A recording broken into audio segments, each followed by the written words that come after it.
maîtresse d'école était si jolie qu'on venait de loin pour la regarder. De toutes les curiosités du pays, c'était ma maîtresse la plus visitée. Ma maîtresse d'école avait la silhouette comme les majuscules de nos cahiers, toujours élégante et toujours bien faite, avec de beaux pleins et de beaux déliés. Ma maîtresse d'école était si coquette que toutes ses collègues la jalousaient. Bien sûr elle ne portait pas de lunettes, c'était pas de sa faute si elle y voyait. Bien sûr elle portait des jupes indécentes, c'était pas de sa faute si au lieu d'avoir les genoux faits pour des chaussettes montantes, elle avait des jambes qui se laissaient voir.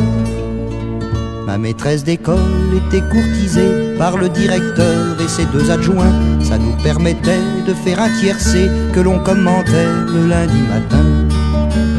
Le lundi matin, on pouvait la voir sur le porte-bagages d'un pion rayonnant. On se bousculait le long du trottoir afin d'applaudir le vélo gagnant.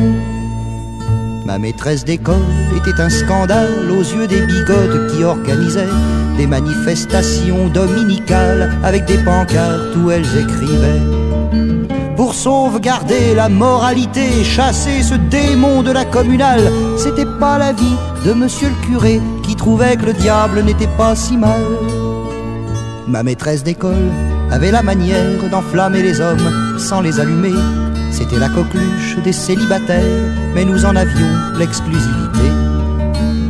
J'ai la larme à l'œil lorsque je repense à ce dernier jour de l'année scolaire. Pas un à crier « Vive les vacances !» quand elle est partie sur son petit scooter.